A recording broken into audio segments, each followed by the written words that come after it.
The Earl Grey on my tongue was bitter, though I'd only had a single sip. With deliberate care, I set the china cup down, the soft clink against the saucer the only sound in my kitchen.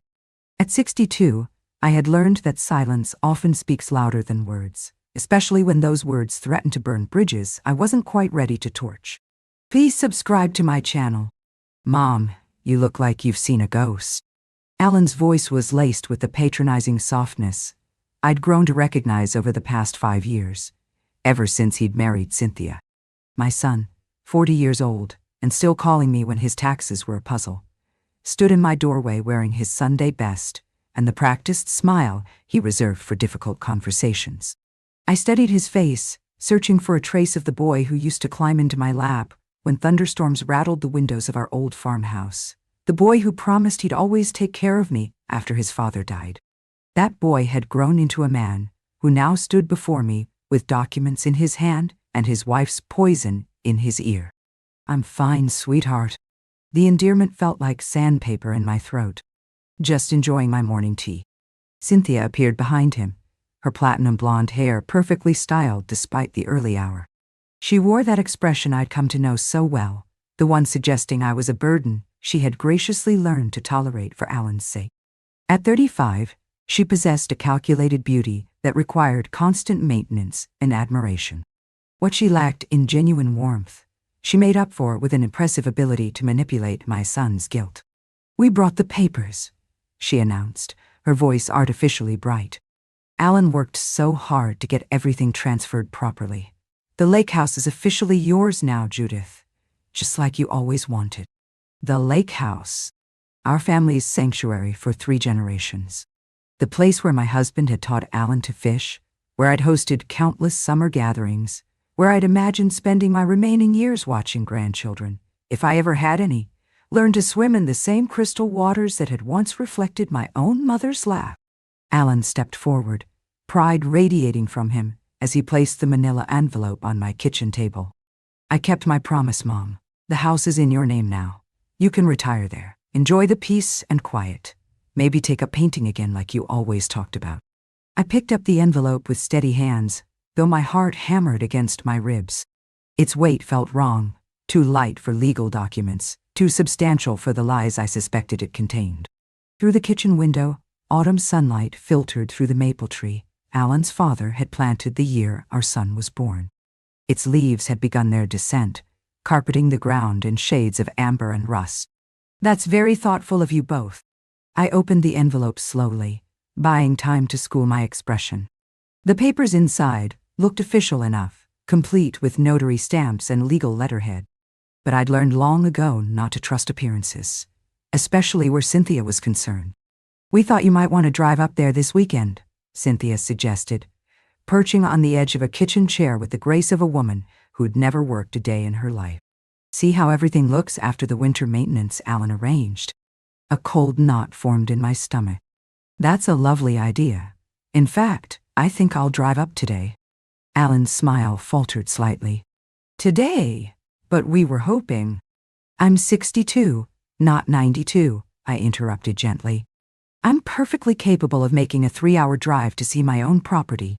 The look that passed between them lasted less than a second, but I caught it. Cynthia's perfectly manicured fingers tightened almost imperceptibly on her clutch purse. Alan ran a hand through his hair, a nervous habit he'd inherited from his father that emerged whenever he felt cornered. "Of course you are," Cynthia recovered smoothly. "We just thought you might want company. The roads can be tricky this time of year." I stood, smoothing down my pink cardigan with movements I hoped appeared casual. "I appreciate the concern, but I'd prefer to see it alone first. Get reacquainted with the place, you know. Besides, I'm sure you both have more important things to do with your Saturday." The silence that followed felt charged, like the air before a storm. I could practically hear the wheels turning in Cynthia's calculating mind and see Alan struggling between his desire to protest and his ingrained respect for my independence. "Well," Alan finally said, "just call when you get there safely, okay?" "Of course, darling." They left with more hugs and promises than usual, Cynthia's cloying perfume lingering in my kitchen long after her rental car disappeared down the street.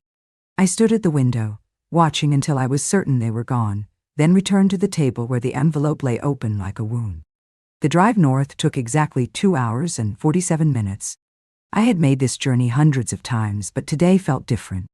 Today, I was driving toward either the fulfillment of a long-held dream or the confirmation of my worst suspicions about the woman who had stolen my son's spine along with his heart. The lake house sat nestled among towering pines on the eastern shore of Mirror Lake, its cedar siding weathered to a warm silver that always reminded me of driftwood. My grandfather had built the original cabin in 1953. My husband and I had expanded it during the early years of our marriage. Every board, every stone in the fireplace, every window frame held memories I could recite like prayers. But as I turned into the familiar gravel driveway, those memories collided with an impossible reality. A late-model SUV sat parked where my car should have been. Children's toys were scattered across the front yard I'd once kept meticulously maintained. Smoke curled from the chimney I had expected to light myself for the first time, as the house's sole owner. I sat in my car for a full minute, the engine ticking as it cooled, trying to process what I was seeing. Then, I walked to the front door, my front door, and knocked.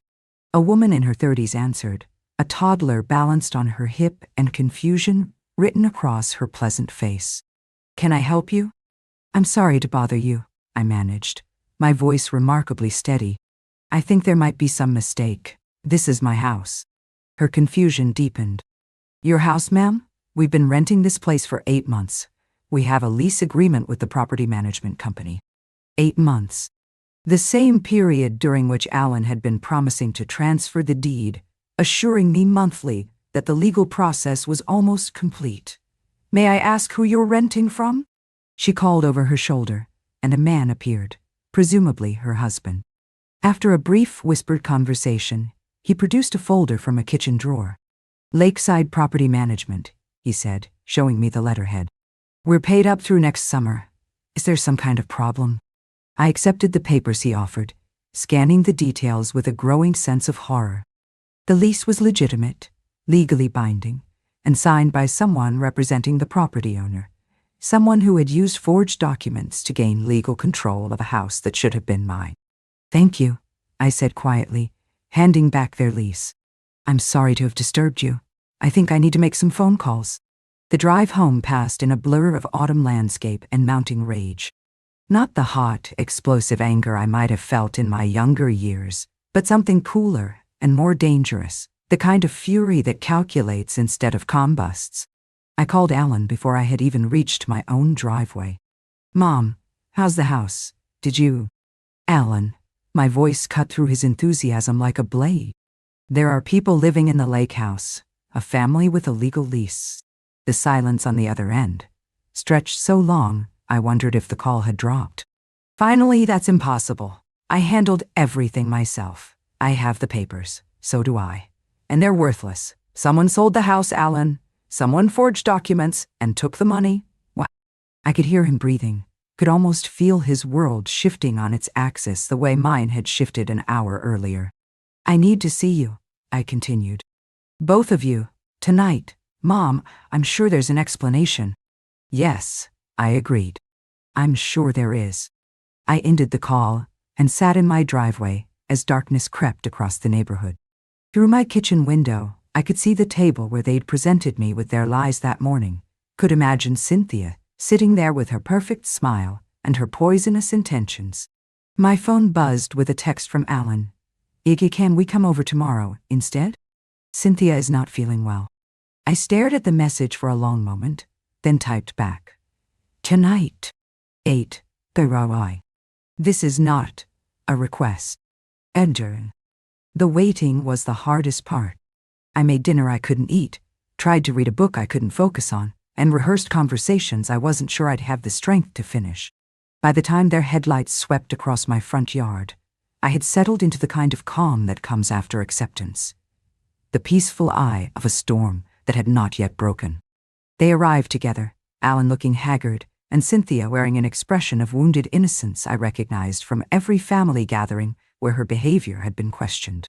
She had perfected the art of playing the victim while orchestrating chaos. "Judith," she began before they had even crossed my threshold, "I hope you don't think we had anything to do with—" Sit down. I gestured toward my living room, my voice carrying an authority I hadn't used since Alan was a teenager. Both of you. We arranged ourselves like opposing armies, them on the sofa and me in my husband's old recliner. The distance felt appropriate given what I had discovered. I spoke with the property management company. I began without preamble. The house was sold 9 months ago to an investment group. The sale was handled by someone claiming to represent the family estate, complete with power of attorney documents. Alan's face had gone white. That's impossible. I've been working with the lawyers for over a year to get the transfer completed. The paperwork you saw this morning is expertly forged. I reached for the manila envelope they'd brought, pulling out the documents I'd spent the afternoon studying. The notary stamp is real, but the seal number doesn't match county records. The lawyer's signature is close, but the letterhead has a subtle difference in the logo that someone who had never done business with that firm might miss. Wintai. The color drained from Cynthia's face, but she rallied quickly. This is absurd. Are you accusing us of… I'm not accusing Alan of anything. The emphasis on my son's name hung in the air like a blade.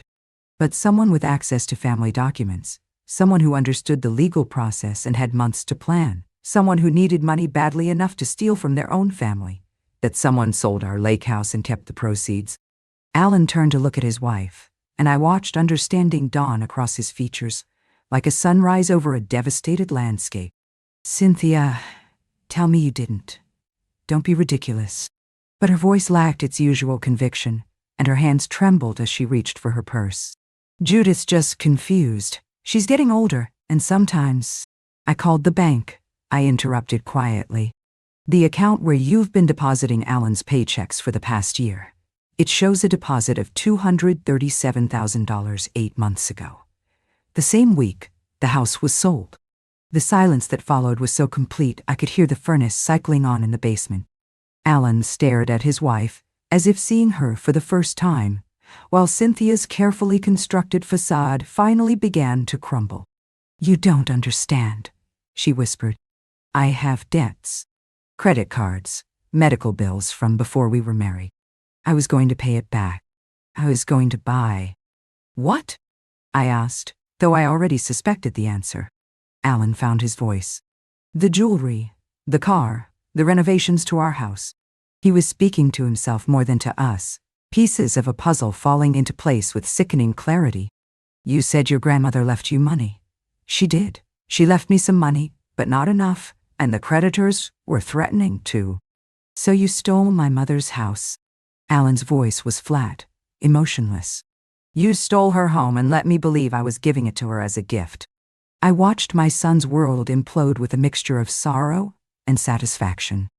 This was the moment I had been waiting for, the moment when his carefully preserved illusions finally shattered against the hard edge of reality. Cynthia was crying now, mascara tracking down her cheeks in dark rivulets. I was going to fix it. I had a plan to buy it back, to make everything right. I just needed time. Time? I stood slowly, every joint protesting the movement. Time for what? To watch me drive up there every weekend, thinking I was visiting my own property? Time to let me plan my retirement around a house that was already gone? She looked up at me then, and I saw something dangerous flicker in her eyes. The wounded victim act was failing, and underneath it lived the predator I had always suspected was there. You never liked me anyway, she said, her voice turning bitter. Nothing I did was ever good enough for you. I gave Alan a life you never could. Took care of him in ways you never… Cynthia. Alan's voice cut through her words like a whip. Stop talking. Just stop. But she couldn't stop. The mask was off, and the poison was finally flowing freely. She's had everything handed to her, Cynthia continued, turning to Alan with desperate intensity. The house, the life insurance money, her pension. Why shouldn't someone who actually needs help get some of it? I felt something cold and final settle in my chest, because it wasn't yours to take. Nothing's ever yours until you take it. The words hung in the air like a confession, revealing more about Cynthia's worldview than years of careful observation had managed to uncover. Alan was staring at his wife, as if she'd just grown horns. Jesus Christ, Cynthia! What have you done? What indeed? As I stood in my living room, watching my son's marriage disintegrate and my own life's work reduced to ashes, I realized the question wasn't what she had done. It was what I was going to do about it. The silence stretched between us, heavy with unspoken consequences and the weight of decisions that couldn't be undone. Outside, the wind picked up, rattling the windows and carrying with it the scent of winter's approach. I looked at my son, really looked at him, and saw my husband's eyes staring back at me from a face carved hollow by betrayal. In that moment, I made a choice that would change everything. Get out. The words fell from my lips with the finality of a judge's gavel.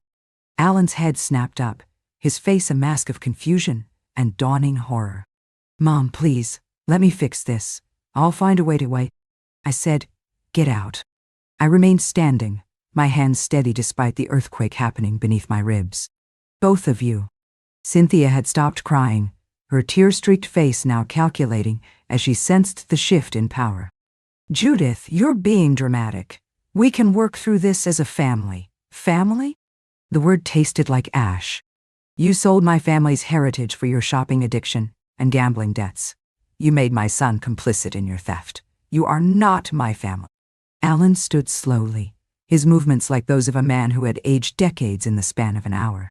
Mom, I didn't know. You have to believe me. I studied his face, the same earnest expression he had worn as a boy when he'd broken something precious and was desperately trying to make it right. The difference was that broken lamps could be replaced. Broken trust, broken dreams, broken hearts. Those required different kinds of repair. I believe you didn't know, I said quietly. But that doesn't change what has been done. I'll make this right. I'll sell our house, take out loans, whatever it takes to get your lake house back. Cynthia's mask slipped again. Alan, be reasonable. We can't just... Shut up! His voice carried a venom I had never heard before. Just shut up, Cynthia. I watched this exchange with a growing sense of clarity. My son was finally seeing his wife for what she was, but the revelation had come at far too high a price. The lake house was gone. Even if he somehow managed to buy it back, it would never again be the sanctuary I had envisioned for my remaining years. The trust between us was damaged, perhaps irreparably. You have 24 hours to remove your belongings from my house, I said, my voice cutting through their whispered argument. Alan's head jerked up. What? Your key, your garage code, your emergency contact status at my bank and my doctor's office. All of it ends now. Mom, you're upset. I understand, but you're not thinking clearly. I'm thinking more clearly than I have in years. I walked to the front hall and opened the door. Cool evening air rushed in, displacing the poison they had brought into my home. 24 hours. Cynthia was the first to move, her heels clicking against my hardwood floors as she gathered her purse and coat. She paused at the threshold, and for a moment, I thought she might attempt another manipulation. Instead, she simply said, "You'll regret this. When you're old and alone, you'll remember this moment." I'm already old, I replied, and I've been alone since the day you convinced my son to stop calling me unless he needed something. She flinched as if I had struck her, then stalked toward their car. Alan lingered in my doorway, his face a portrait of devastation. I love you, Mom. That has to count for something. The words hit harder than Cynthia's threats ever could. Because I loved him too. Loved him enough to recognize that our relationship had become toxic, built on his guilt and my loneliness rather than genuine affection. Love isn't enough, I said gently. Not anymore. I closed the door before he could respond, then stood in my empty foyer, listening to their muffled voices through the walls. Their argument grew heated, Alan's bewildered anger clashing against Cynthia's defensive fury. I heard car doors slam, an engine start, and finally, silence. The house felt different in their absence, cleaner somehow, as if their departure had lifted a weight I hadn't realized I'd been carrying. I walked through each room, touching familiar objects and rediscovering spaces that felt truly mine for the first time in years. In the kitchen, I found myself staring at the table where they had presented their forgeries that morning. Had it really been only 12 hours since I had trusted my son enough to believe his promises? The betrayal felt both fresh and ancient, like a wound that had been festering undetected for years. My phone rang. Alan, of course. Mom, please. Can we talk about this like adults? We did talk about it. The conversation is over. You can't just cut me out of your life over something Cynthia did. I settled into my husband's chair, the worn leather molding to my body like an embrace. I'm not cutting you out, Alan. I'm protecting myself. From what? From you. The words hung between us like a chasm. From the man you've become since you married her. From the son who stopped visiting, unless he needed money or signatures. From the person who lets his wife steal from his mother and calls it love. His breathing was ragged through the phone. That's not fair, isn't it? When was the last time you called just to check on me? When did you last visit without an agenda?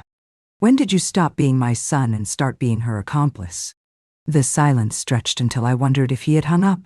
Finally, I tried to do right by both of you. You tried to avoid conflict. There's a difference. So, what now? You write me off? Pretend you never had a son? I closed my eyes, feeling every one of my 62 years settling into my bones. Now, I learn to live without depending on anyone who has proven they can't be trusted. Good night, Alan. I ended the call and turned off the phone, then sat in the gathering darkness of my living room.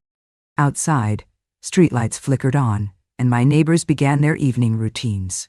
Dogs being walked, children called in from play, the comfortable sounds of families functioning as they should.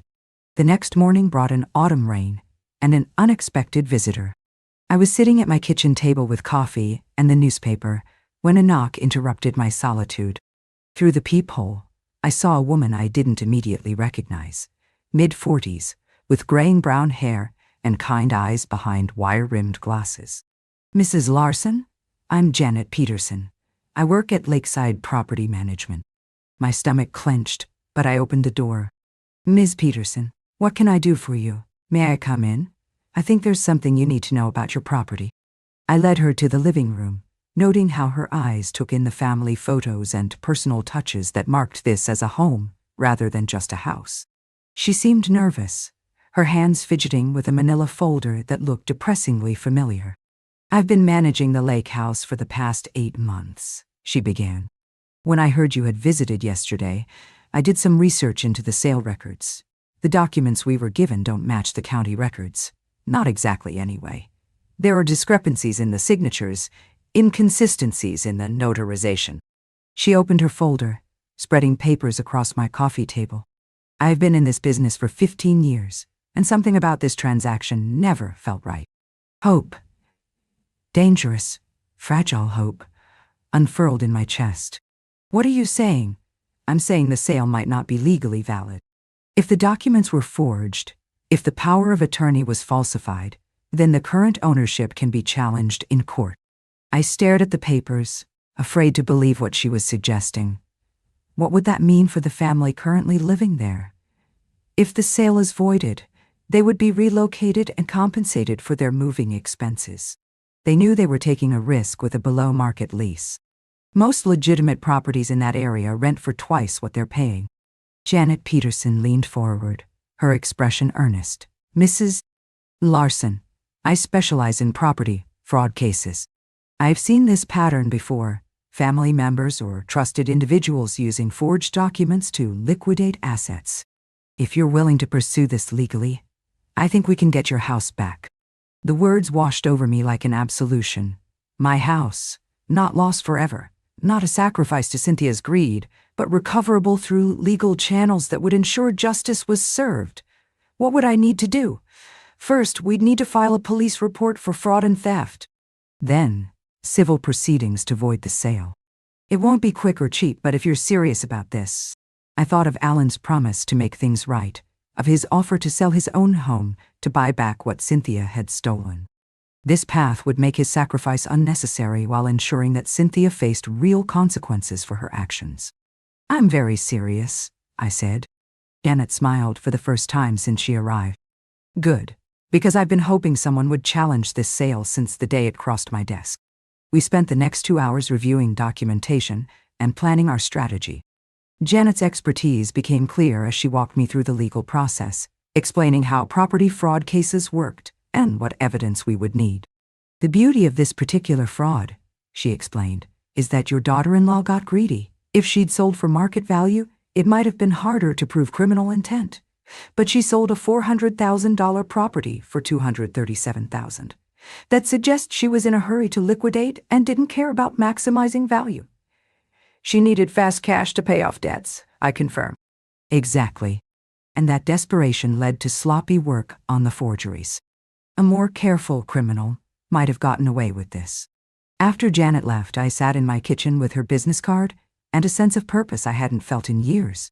This wasn't just about recovering property. It was about justice, about consequences, about ensuring that people who steal from their families face the full weight of their actions. My phone buzzed with a text from Alan. Please call me. We need to talk. I stared at the message for a long moment, then deleted it without responding. Whatever conversation he wanted to have would have to wait until I had secured my own future, until I had proven that I was nobody's victim. The rain continued through the afternoon, drumming against my windows with a rhythm that felt almost celebratory.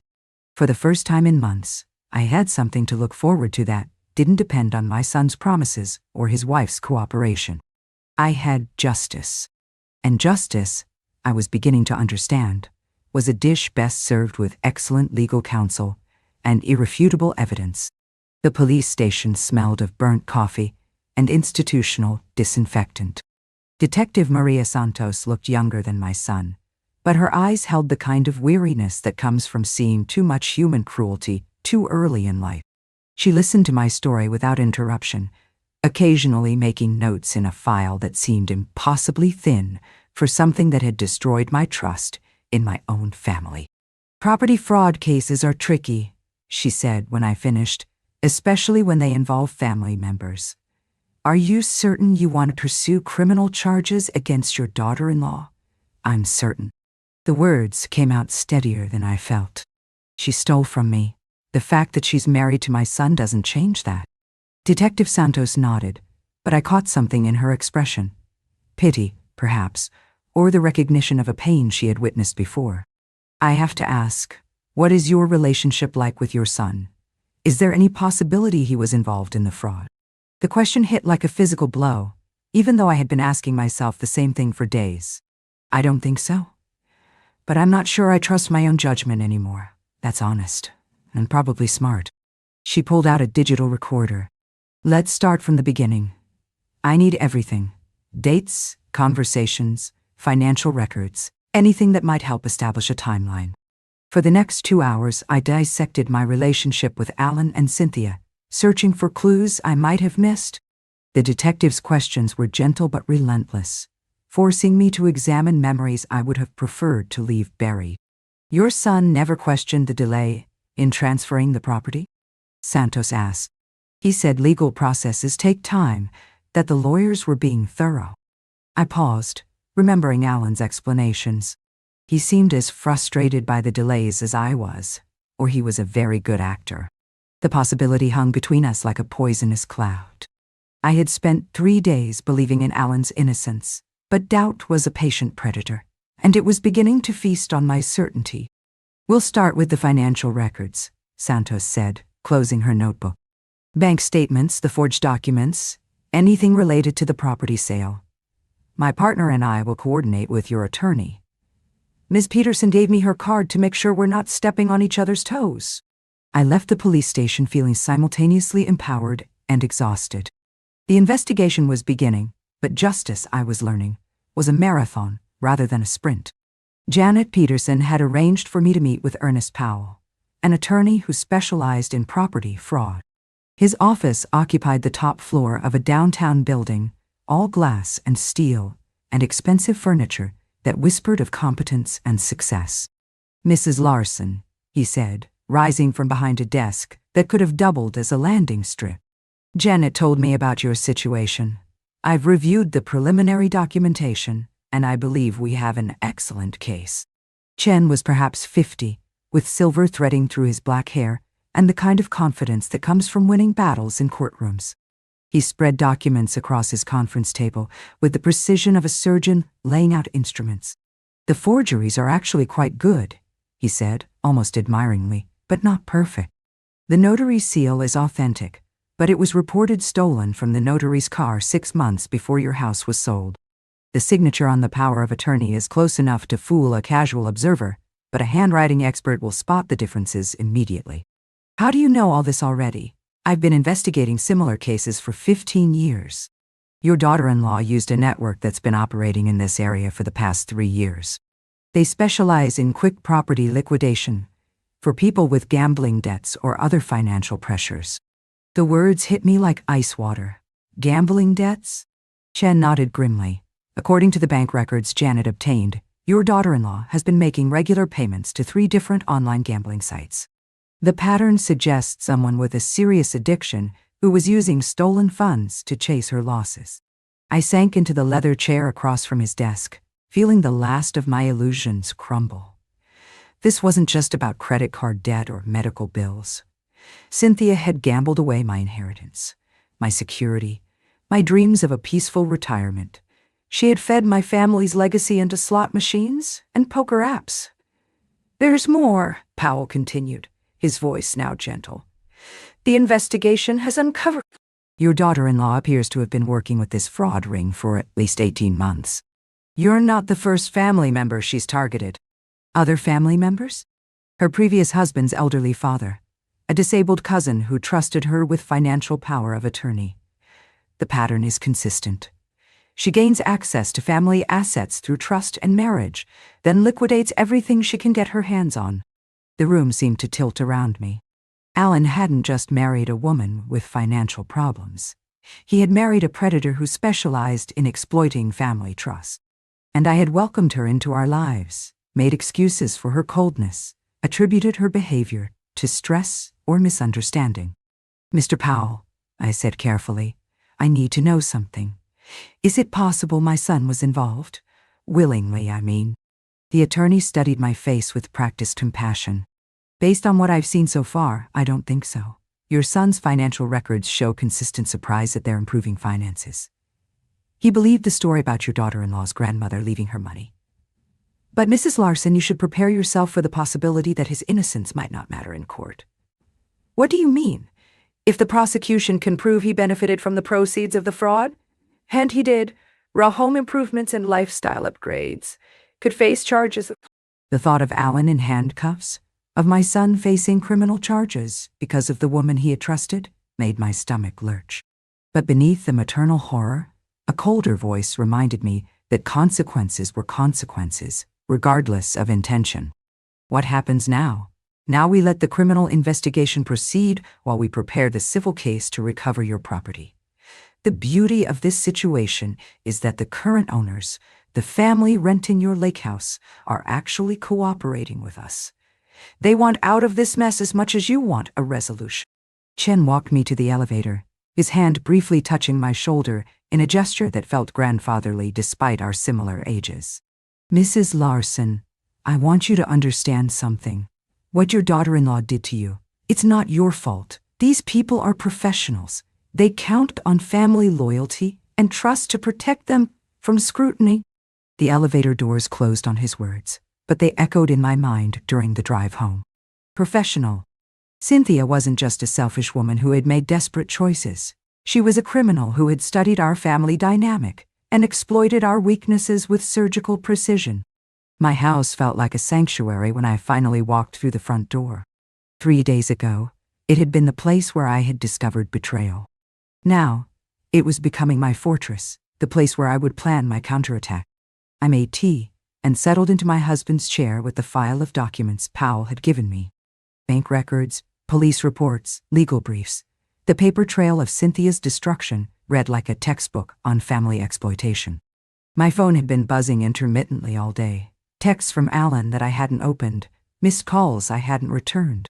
But as I read through the evidence of his wife's systematic theft, my resolve hardened. Whatever pain he was experiencing now, was nothing compared to what he had allowed me to suffer for months. I opened the first text. Mom, please. I'm going crazy not knowing if you're okay. None. The second. Cynthia's gone. Packed her things and left this morning. I think she knew this was coming. Really? The third. I filed for divorce. I should have listened to you years ago. Raiden, on. And the most recent. Why love you? That has to count for something. I stared at that last message, feeling the familiar tug of maternal instinct, warring with a harder-won wisdom. Love did count for something, but it wasn't enough to erase the consequences of choices made and trust broken. Instead of responding to Alan, I called Detective Santos. Mrs. Larson, I was just about to call you. We've had a development. What kind of development? Your daughter-in-law tried to board a flight to Costa Rica this morning. Airport security flagged her passport. She's been added to a watch list pending the fraud investigation. She's currently in federal custody. I felt a sharp satisfaction that surprised me with its intensity. What does that mean for the case? It means she's scared. People who aren't guilty don't usually try to flee the country. Her attorney will probably want to plead bargain, which could speed up your property recovery significantly. After ending the call, I sat in the growing darkness of my living room and allowed myself to feel the full weight of what was happening. Cynthia was in custody. Alan had filed for divorce. The investigation was proceeding faster than anyone had expected. For the first time in years, I was exactly where I needed to be, not waiting for someone else to fix my problems or protect my interests, but actively pursuing justice for myself. My phone buzzed again. Another text from Alan. Hey, can I come over? I need to explain. Kyle. This time, I replied, not yet. It wasn't cruelty that motivated my response, though I suspected Alan might interpret it that way. It was self-preservation. I was learning to trust my own judgment again, to value my own peace of mind over other people's comfort. The lesson had come at a terrible price, but it was mine now, and I intended to make the most of it. The courthouse steps felt steeper than they should have for a woman my age, but I climbed them with purpose, Janet Peterson at my side, and Ernest Powell's briefcase, heavy with evidence, in my other hand. 6 weeks had passed since Cynthia's arrest. 6 weeks of depositions, document reviews, and sleepless nights spent wondering if I was strong enough to see this through to the end. Today would provide the answer. Remember, Powell murmured as we approached the entrance, this is just the plea hearing. The judge will review Cynthia's agreement and determine if the terms are acceptable. You don't have to say anything unless asked directly. But I wanted to say something. After weeks of letting lawyers and detectives speak for me, I wanted my own voice to be heard in the room where justice would finally be served. The courtroom was smaller than I'd expected, all wood paneling and fluorescent lights that cast everything in a harsh relief. Cynthia sat at the defendant's table in an orange jumpsuit that made her look younger and more vulnerable than the predator I now knew her to be. She didn't turn around when I entered, but I saw her shoulders tense at the sound of my footsteps. Alan was there, too, sitting in the back row like a penitent seeking absolution in a church that no longer offered forgiveness. Our eyes met briefly, his filled with pleading, mine offering nothing in return. All rise for the Honorable Judge, Elaine Williams. The judge was a woman in her 70s, silver-haired and sharp-eyed, who surveyed the courtroom with the authority of someone who had spent decades separating truth from lies. She reviewed the paperwork with meticulous care before addressing Cynthia's attorney.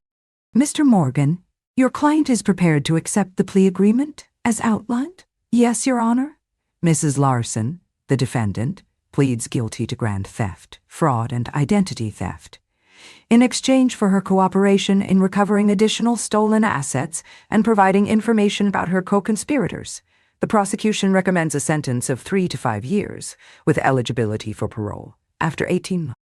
3 to 5 years for stealing my home, my security, my trust in family, for gambling away 3 generations of memories and leaving me to discover the devastation on my own.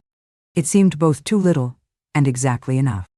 Mrs. Larson, the judge said, and for a moment I thought she was addressing me before realizing she meant Cynthia. Do you understand the charges against you? Yes, Your Honor. Cynthia's voice was barely audible, stripped of the confident manipulation I had grown to recognize. And do you understand that by accepting this plea, you are admitting guilt to these charges? Yes, Your Honor. Judge Williams turned to the prosecutor. What restitution has been arranged? The defendant has agreed to surrender all assets purchased with the proceeds of the theft. The victim's property, a lakehouse valued at $400,000, will be returned through civil proceedings already underway. Additionally, the defendant will pay restitution of $50,000 for emotional distress and legal fees. $50,000, a number that meant nothing to me beyond its symbolism. The money wouldn't restore what Cynthia had taken. Trust couldn't be bought back. Peace of mind had no price tag, but it represented an acknowledgement, an admission that her actions had consequences beyond mere inconvenience. Mrs. Judith Larson, Judge Williams said, looking directly at me. As the victim in this case, you have the right to make a statement before sentencing. Would you like to address the court? Chen touched my arm gently, a reminder that I didn't have to speak. But I had found my voice over these past weeks, and I intended to use it. I stood slowly, feeling the weight of every person in the courtroom watching me. Cynthia finally turned around, her face pale and drawn, her mascara smudged beneath eyes that held no trace of the confident woman who had sat at my kitchen table 6 weeks ago. Your Honor, I began, my voice steady despite the tremor in my hands. 6 weeks ago, I thought I was gaining the home of my dreams. Instead, I discovered that someone I had welcomed into my family had been systematically stealing from me for months. I paused, gathering thoughts I had rehearsed but never spoken aloud. Cynthia didn't just steal my property. She stole my peace of mind, my trust in my own judgment, my ability to believe that family meant something sacred. She made me question whether my son was complicit in my exploitation. She turned what should have been the foundation of my retirement into a source of fear and shame. Cynthia was crying now, tears streaming down her face in rivers of ruined makeup. But I wasn't finished. What hurts most isn't the money, or even the property. It's the time I lost. Time I spent doubting myself, wondering if I was being unreasonable or paranoid when I questioned her behavior. Time I spent making excuses for someone who was planning my destruction while smiling at my dinner table. I looked directly at Cynthia, holding her gaze until she looked away. You didn't just steal from me. You stole from every elderly person who will now doubt their family's motives. You stole from every parent who will wonder if their child's spouse can be trusted. You made the world a little more dangerous for people like me. The courtroom was silent, except for the soft sound of Cynthia's sobbing. I took a moment to breathe, to center myself for the words that mattered most. Your Honor, I want the court to understand that this wasn't a crime of desperation or a single bad decision. This was a calculated campaign of exploitation by someone who studies vulnerable people and systematically destroys their security. The plea agreement is acceptable to me, not because it's proportional to the harm she caused, but because it removes her from society long enough to protect other families from the same devastation. I sat down to absolute silence. Judge Williams made notes for several minutes before addressing the courtroom again. Mrs. Cynthia Larson, what you did to your victim represents one of the most insidious forms of theft, the betrayal of family trust. You didn't steal from a stranger. You stole from someone who welcomed you into their home and treated you as a daughter. The court accepts your plea agreement, but I want to be clear about something. The judge leaned forward, her voice carrying the full weight of judicial authority. If you violate the terms of this agreement in any way, if you fail to cooperate fully with the ongoing investigation, if you attempt to contact the victim or her family members, you will serve the maximum sentence allowed by law. Do you understand? Yes, Your Honor. Down, the court sentences you to 4 years in state prison with eligibility for parole after 2 years, contingent on full restitution and continued cooperation with law enforcement. 4 years. 2, until possible parole. It wasn't enough, could never be enough, but it was something. It was an acknowledgement that actions had consequences, that family trust carried weight in the eyes of the law. As the bailiff led Cynthia away, she turned once more to look at me. I saw something desperate in her eyes, perhaps an appeal for forgiveness, maybe just the recognition that she had finally been held accountable. I offered neither comfort nor condemnation. I simply watched her disappear through the door that would separate her from society for the next several years. Alan approached me as the courtroom emptied, his face ravaged by weeks of guilt and sleepless nights. "Mom, can we?" "Not here," I said quietly. "Not now. When? It's been 6 weeks since we've really talked. I need to explain." "There's nothing to explain." I gathered my purse and coat, feeling suddenly exhausted. "You married a criminal. You believed her lies over your mother's concerns. You let her steal from your family. What explanation could possibly matter now? I love you." The words came out broken, desperate. "I know I failed you, but I love you." I looked at my son, really looked at him for the first time since this nightmare began. He had lost weight and aged years in weeks. His marriage was over, his financial future uncertain, his relationship with his mother destroyed. He was paying a price for his choices, just as I had paid for mine. "I know you do," I said gently. "But love without wisdom is dangerous. Love without boundaries is destructive. I loved you enough to trust your judgment about Cynthia, and look where that led us, so that's it. You're writing me off forever. I'm protecting myself. Something I should have done years ago." I walked away from him then, down the courthouse steps and into the autumn sunshine that felt warmer than it had in weeks. Janet Peterson caught up with me at my car, her face glowing with satisfaction. "How does it feel?" she asked. I considered the question carefully. "Like justice, not satisfaction, not revenge, just justice. And now comes the hardest part. Learning to live with the choices I've made, the boundaries I've set, the family I've lost in order to save myself. Now I'll go home," I said, "to my house, to my life, to my chair, alone, but free. Alone, but free." As I drove away from the courthouse, I didn't look back to see if Alan was still standing on the steps. That part of my life was over.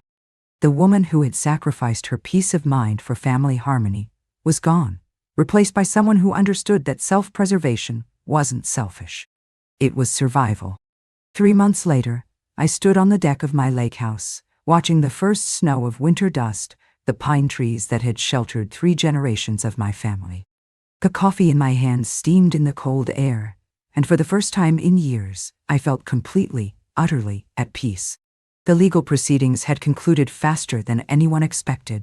Cynthia's cooperation with federal investigators had expedited the property transfer, and by November, the young family who had been renting had moved out with full compensation and genuine apologies for the confusion.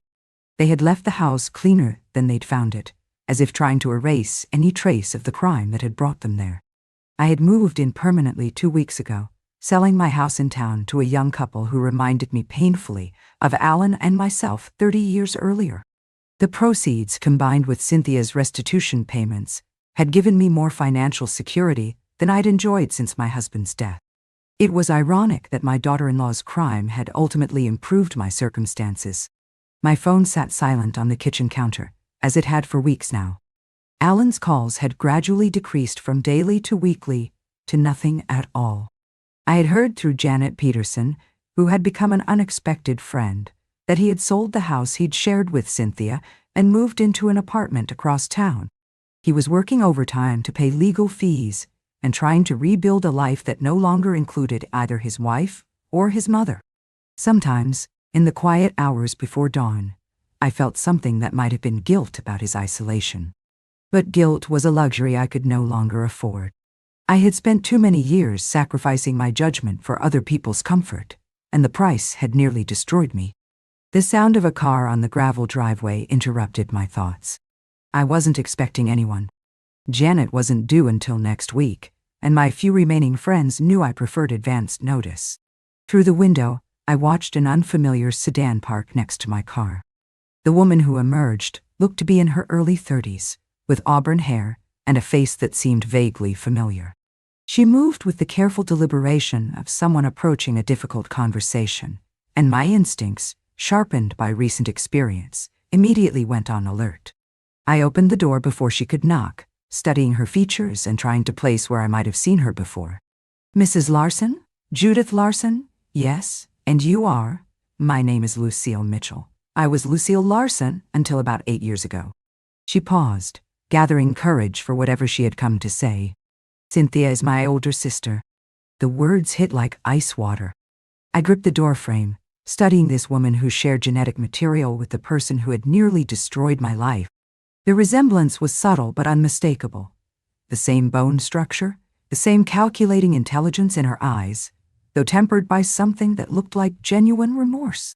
"What do you want?" "To apologize, and to return something that belongs to you." Against my better judgment, I stepped aside to let her enter.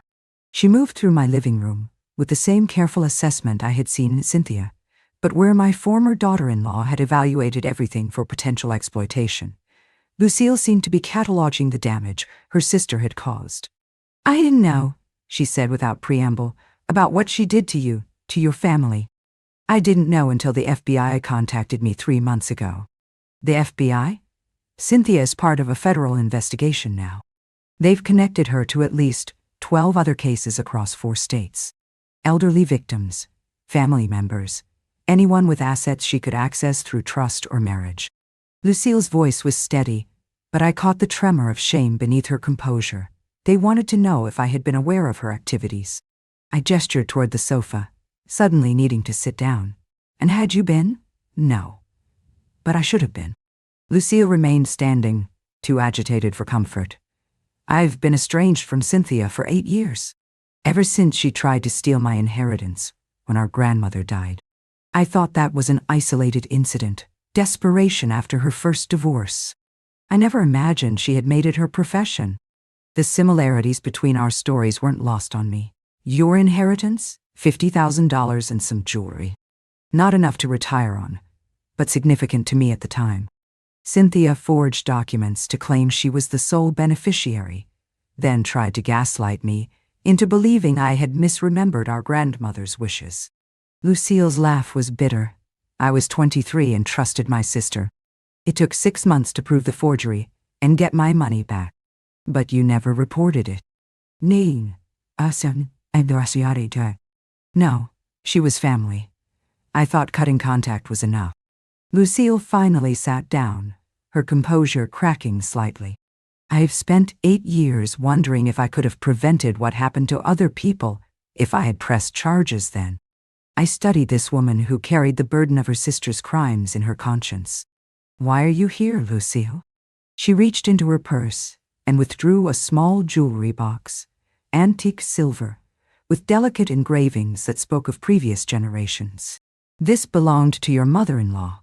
Cynthia stole it from your house during one of her visits, probably months before she took the lakehouse.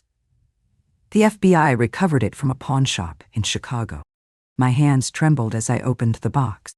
Inside, nestled in faded velvet, was my mother-in-law's engagement ring, a modest but beautiful sapphire surrounded by small diamonds. I had searched for it after the funeral, devastated by its disappearance, but assuming I had misplaced it in my grief. "How did you know it was mine?" The FBI showed me photos of everything they had recovered from various pawn shops and fences. "I recognized it from your wedding album. Alan showed me photos when he and Cynthia first started dating. I told them it belonged to you." I held the ring up to the light, watching the sapphire catch the winter sun streaming through my windows. This small piece of jewelry represented more than monetary value. It was a connection to my husband's family, to the woman who had welcomed me as a daughter and treated me with the respect Cynthia had never shown. "There's more," Lucille continued quietly. "The FBI thinks Cynthia targeted your family specifically because of this house. She researched property values, identified elderly owners with trusting family members, then inserted herself into their lives through dating or marriage. Your son wasn't her first mark, just her most successful one." The words should have shocked me, but they didn't. After months of learning about Cynthia's systematic exploitation, nothing she had done could surprise me anymore. What did surprise me was the relief I felt. Relief that Alan's victimization was so complete that he bore no responsibility for bringing a predator into our lives. Is Alan aware of this? The FBI briefed him last week. He knows he was as much a victim as you were. Lucille hesitated, then continued. He also knows about your mother-in-law's ring. He asked me to return it personally, to tell you how sorry he is for everything that happened. I slipped the ring onto my right hand, where it fit perfectly despite the years since I had last worn it. And what did you tell him? That sorry doesn't undo the damage. That forgiveness has to be earned, not demanded.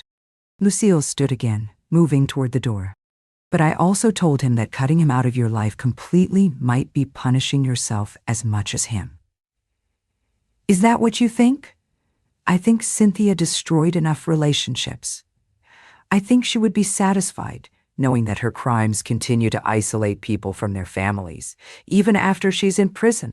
Lucille paused at the threshold. But that's just my opinion. You're the only one who can decide what your peace looks like. After she left, I sat in my living room, holding my mother-in-law's ring, and thinking about the strange twists that had brought me to this moment. Cynthia was in federal prison, facing additional charges that would likely keep her incarcerated for decades. Alan was alone in an apartment across town, paying for crimes he had unknowingly enabled. And I was here, in the house that had always been my sanctuary, finally free from the fear and confusion that had plagued me for years. My phone buzzed with a text message. Alan's name appeared on the screen, and for the first time in months, I didn't delete the message without reading it. Mom, Lucille told me she returned grandmother's ring. I'm glad you have it back. I know this doesn't change anything, but I want you to know that I understand why you can't forgive me. I'm not asking for another chance.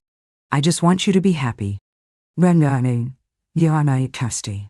read the message 3 times, searching for manipulation or a hidden agenda, but the words seemed genuine, not a plea for reconciliation, but an acknowledgement of consequences and a wish for my well-being that asked for nothing in return. I typed back slowly, I am happy, finally. It wasn't forgiveness. It wasn't an invitation to rebuild our relationship, but it was honesty. And perhaps that was enough for now. As evening approached, I made dinner in the kitchen where my grandmother had taught me to cook, where my mother had passed down family recipes, where I had fed 3 generations of relatives who gathered at this house for holidays and celebrations. The continuity felt sacred, not just of place, but of purpose. Cynthia had tried to steal this from me, to reduce my family's legacy to a gambling stake in her personal destruction, but she had failed. The house remained, the memories remained, and I remained, stronger, wiser, and infinitely more protective of what mattered most. Outside, snow continued to fall, covering the lake in a pristine white that reflected the lights from my windows. I had survived the worst betrayal of my life and emerged with my dignity intact, my future secure, and my judgment restored. Some might call it justice. I called it inheritance.